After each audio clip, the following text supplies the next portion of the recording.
again to our show that is called Real Shame, where we watch movies that we haven't seen from our movie list of shame or movie blind spots. I'm Adam. I'm Andy. And this whole month, we're coming at you with more episodes focused on horror movies. And this week, we've been focusing on horror movie sequels, maybe unnecessary sequels, maybe necessary in the case of the movie we reviewed Wednesday. So check that one out. And we're coming at you with the third movie sequel that we wanted to talk about, and that movie is going to be The Exorcist Part 3. So a series of brutal murders are taking place in Georgetown, and it's up to Lieutenant Kinderman to solve the crimes in The Exorcist III. Monsters prowling the planet, even prowling this neighborhood, Father. Right now, while our children suffer and our loved ones die, and your God goes waltzing blithely through the universe like some kind of cosmic Billy Burke. Bill, it all works out right. When? At the end of time.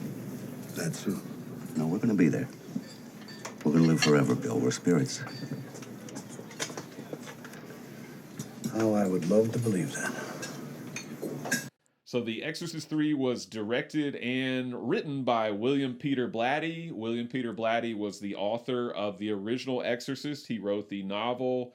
He didn't direct the first film, William Friedkin did, but William Peter Blatty was kind of there every step of the way, I think, and was buddies with William Friedkin, at least for a time. I don't know. But William Peter Blatty, after The Exorcist was huge, obviously, huge success. After The Exorcist was a big success, they decided to make The Exorcist II, but it didn't come out until 4 years after the original Exorcist. The Exorcist II was critically panned.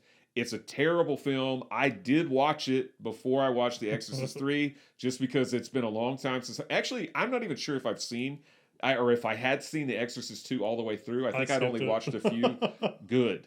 I think I'd only watched maybe 30, 45 minutes of it before, but I decided to give it a fair shake and watch all of it before I watched The Exorcist III, and I was sorry that I did. It's a terrible film, sometimes considered one of the worst films of all time. Oh, really? It's pretty bad. I mean, I've seen probably far worse films, but it's pretty darn bad. Anyway, William Peter Blatty was appalled at how poor The Exorcist II was, even though he didn't have any involvement in it, but he wrote a novel called Legion, which he ended up making into The Exorcist III. So this was the second film that he directed. He directed another one of his novels called The Ninth Configuration. The Ninth Configuration was a novel that was a reworking of an earlier novel he did called Twinkle, Twinkle, Killer Kane. I love The Ninth Configuration. I think it's a really, really interesting and good movie. Heard of it. It also stars Scott Wilson, who is in this movie as Dr. Temple. This movie also includes George C. Scott as Lieutenant William Kinderman. He is taking over the role that Lee J. Cobb played in the original Exorcist, but Lee J. Cobb had a heart attack and died in the 70s, so George C. Scott takes up the mantle. Jason Miller, who is in the original Exorcist as Father Damien Karras, plays Damien Karras in this film, also Patient X. As well, Brad Dourif plays Patient X because they're two people. Basically, you see two people or two different faces, although it's the same body. Brad Dourif is also the Gemini killer, basically almost reincarnated. Scott Wilson, as I mentioned, plays Dr. Temple. Zora Lampert, who I mentioned when we did Jaws 2, she's Jessica in Let's Scare Jessica to Death. She plays George C. Scott's wife in this film. She has a very small role. She doesn't do a whole lot. Mary Kinderman is who she plays in this. In addition, this movie includes a dream sequence, which has a lot of stunt casting or something. Famous people like Fabio as an angel, Patrick Ewing as an angel. Apparently, Patrick Ewing's old Georgetown coach, John Thompson, although I didn't see him. C. Everett Koop, who was the Surgeon General, apparently is there. I didn't see him either. I did see Samuel L. Jackson, who is in the dream. And then, not in the dream, but when George C. Scott is eating with Father Dyer at a restaurant, Larry King is also there eating, and he orders a salad. And I don't know why he's in the movie. I'll have a salad. He's just, I'll have the salad. And that's it. And yeah, Patrick Ewing and people like that, they don't have any lines. Samuel L. Jackson's voice is dubbed. It's not, I don't think it's his voice. Because you hear him, he's sitting by a radio and he's saying something, but I'm pretty sure it's not Samuel L. Jackson's voice. Fabio doesn't say anything. So yeah, all these people are just there in the dream sequence for, I guess no reason, some reason. I Pad really the don't movie know. out. I mean, I get Patrick Ewing went to Georgetown and John Thompson was the coach at Georgetown, and the movie takes place in Georgetown, but the other people, I have no idea why they're there. Anyway, I've seen The Exorcist 3 before. But I was thinking about it. I think the last time I saw Exorcist 3 was on VHS. Okay. So it's been that long ago that I've seen The Exorcist 3. But you have never seen The Exorcist 3. I'm not. You've seen The Exorcist. You can skip Exorcist 2. All Please right. don't ever watch it. It's abysmal. What did you think about Exorcist 3? Yeah, ultimately, I think this one's the weaker of the movie sequels we watched this week. I didn't think it was very good. It's interesting that you talked a little bit about the book Legion and this movie, because to me, it felt like The Exorcist was shoehorned into being an Exorcist movie. And reading a little bit about behind the scenes, there's a director's cut that came out, in 2017, I believe, that's called Legion, The Exorcist III, that has a bunch of scenes that they brought in. The studio's really pushing, William Peter Blatty to add stuff in there to make it fit more into an Exorcist movie. And I really feel that in this movie because, minus the whole, last, fifth of the movie, this movie plays like something completely different than you would see in an Exorcist movie, right? It's not about someone being haunted and trying to figure out like how to get that spirit out and all that kind of stuff. It's more about, trying to figure out who's murdering these people and all that kind of stuff. And can it be the person that, again, we're spoiling Exorcist 3. Can it be the person that's locked up? Can it be Patient X that's actually doing this? Is it the the spirit of the Gemini killer, or, and all that kind of stuff. So, that was a big hindrance to me, was that it really didn't feel like an exorcism or an exorcist kind of movie. The other thing is there's not a lot that kind of, I feel like, happens. Like the movie feels pretty, there's not a lot of scares, which I don't know if there would be for this kind of movie. And it just feels like there's not a lot happening. Like people die and stuff like that, but it's not shocking. And I don't know if that's coming in at, 20 or 30 years later. Yeah, 30 years later. I don't know if that's coming in 30 years later and all that kind of stuff, but it just feels like the movie just kind of is putzing along until you get to the end when they're finally confronting.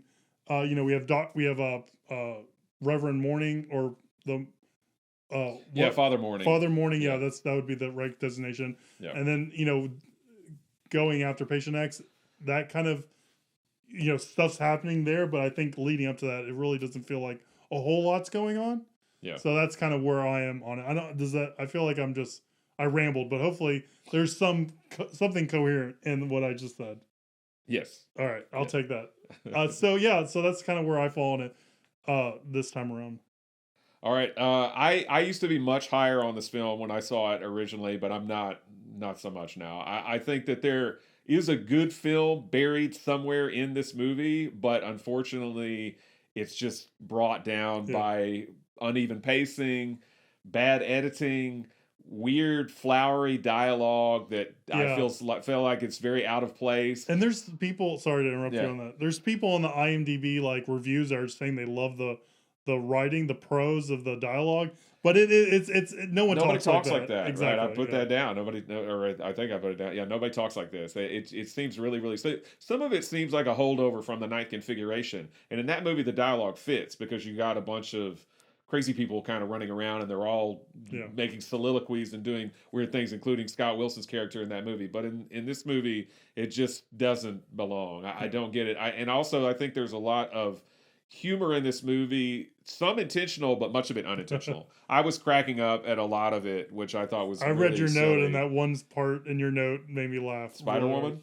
No, the Jesus statue. Yes, where he opens his eyes. Yes, it looks so dumb. He looks like the buddy Jesus. Yeah, the buddy Jesus that's pointing at you and giving you the thumbs up. He looks really so bad. But it's frustrating to me because I want to like this movie still. But I just it's a mess with, like I say, a good movie kind of I think buried inside there, because I think the setup with the murders taking place, and they've got kind of a similar MO, but they've got different sets of fingerprints. How could this possibly be? And then, he's got the calling card of the Gemini killer, but we executed the Gemini killer. It's got a cool setup and a cool premise, but it's botched, I feel like. And I don't think William Peter Blatty is an untalented director. As you mentioned, the studio forced some changes on him.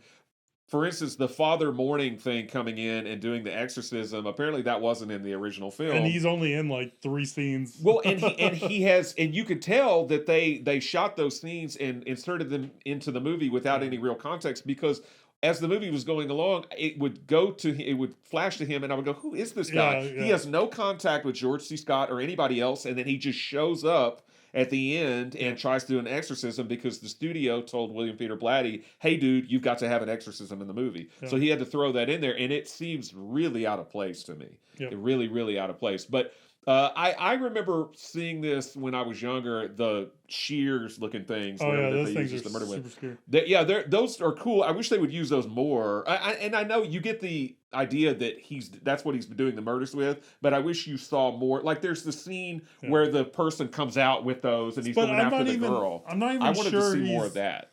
I'm not even sure he's murdering people the same way, because I think you figure out that I'm looking for the George C. Scott's friend who passed away. Father Dyer. Like you don't. I feel like the only reason why his head got cut off was when in the dream sequence he's got stitches around his head, right?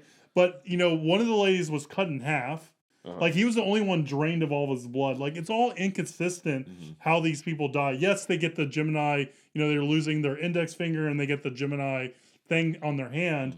But other than that, like each of the kills are so random and so different that it's not really, you can't tell. So I thought they were all used in that thing, but maybe not. I don't know. But yeah, so I don't know. And then it's too confusing. Yeah, that's what it is. I don't know if they were using the shears for everything. And then that one part when they try to kill his daughter, it looks ridiculous. Looks terrible. It's like sped up. I was laughing so hard at that. We need like Yakety Slacks playing. You're like, when she's like pulled.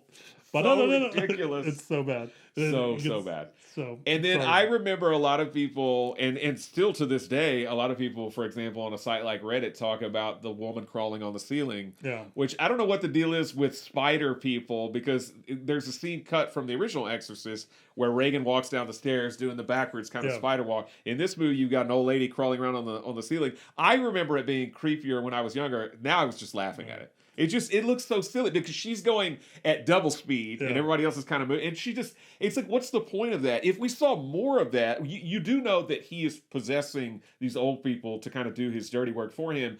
But that's the only time you see somebody doing something otherworldly like that. And it amounts to nothing because she's not even the nurse that ends up going to Kinderman's home. It's a different older lady that goes to his home to try and kill his daughter.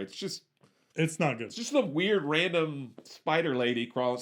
Spider Grand instead of Spider-Man, I guess. I don't know. It's just bizarre. They do that stuff in like Exorcism of Emily Rose. Like they have people like walking. I guess it's supposed to be like an inhuman way to walk that's supposed to be creepy and show that they're possessed. But again, this movie I feel like it's throwing a bunch of things at the wall and seeing what sticks. And it's not... Including George C. Scott. Including George C. Scott. So and Father Mourning. And Father Mourning, right? And on the ceiling. Yeah. So I'm curious.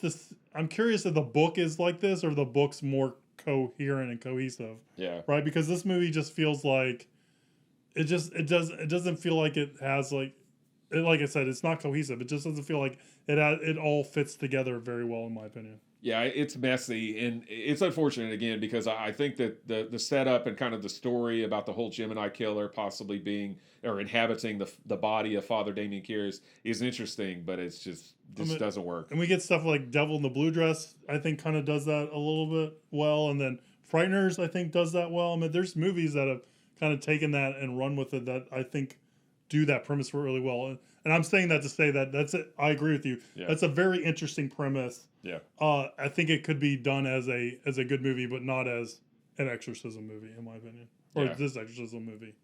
Yeah, so all of the Exorcist movies have multiple versions, including the original. There's a director's cut, which I think I saw that. I know I saw that. I believe it was a director's cut with William Peter Blatty in attendance. Oh, cool. At the theater, and he did a Q&A afterwards.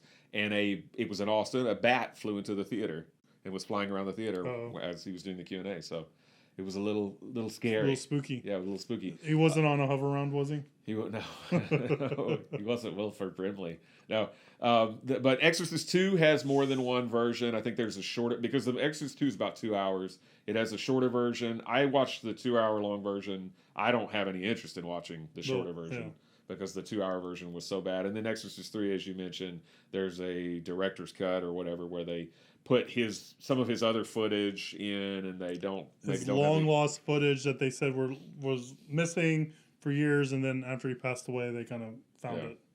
But I haven't seen that one either. I think I watched just the theatrical. And then there's whatever it was. Some Exorcist. There's New Dominion, Beginnings, and there's 2 different Exorcist 4s basically. There's one from Rennie Harlan, and there's one from Paul Schrader. Because they had differing visions that they did, and then there's an Exorcist TV show, which I heard is decent. I saw that. I'd be curious in watching that one. Yeah, I think it's on Hulu, so maybe it's something to check out. But I would say, really, I don't remember much about the 2 Exorcist 4 versions. I don't remember them being as bad as Exorcist 2, so they might be worth watching. But Exorcist 3, although it has quite a few fans and it's kind of a cult flick on its own, I would say skip it. Yeah, I mean, you just know that it's a mixed bag going into it, right? Yeah. And there's some like gems in there, but honestly, it just doesn't really come together. If you're gonna watch one sequel from this week, I say Psycho 2, and then Jaws 2. Yeah. If you're feeling, I'd say Psycho 2 frisky. and Jaws 4. Oh, all right. Agree to disagree. The laptop doesn't like us today. It is not. All right. Well, so we know where we fall on Exorcist 3. Let's see where the critics are with that, right? You 59% fresh on Rotten Tomatoes, 56% audience score. I could not for the life of me find a Siskel and Ebert review of this, but I'm willing to bet they gave it 2 thumbs down. But if I'm wrong, you can correct me in the comments. But they they didn't like Jaws 2, they didn't like Psycho 2. They weren't really a fan, I think, of a lot of these horror sequels. And I mean, Exorcist 3, I don't think it was really all that well received when it originally came out. It's a very mixed bag. And Leonard Maltin, he gave the other 2 sequels we did this week 2.5 stars, but this one he only gets 2 stars. Should have been a bomb. Leonard Maltin, not I wouldn't go. I don't think it's a bomb, but it's definitely not all that great. Anyway. All right, well, that's what we thought about Exorcist 3. If you're one of those super fans of Exorcist 3, let us know. Leave a comment down below on YouTube or shoot us an email, realshame@gmail.com. That was our whole week of horror anthologies. No, horror sequel movies that we wanted to bring to you. Next week, we're going to dig into some foreign horror movies. So we're based here in the U.S., so we're going to particularly focus on Japanese and Korean horror movies, some which that you haven't seen that I've seen. So it's going to be an interesting change of pace. Yeah. And we're going to watch those. So stay tuned and like, subscribe, share the show, do all that social media stuff. We appreciate it. And we'll see you next week with some Asian horror films that just should be a lot of fun to watch. See you soon, guys. Bye.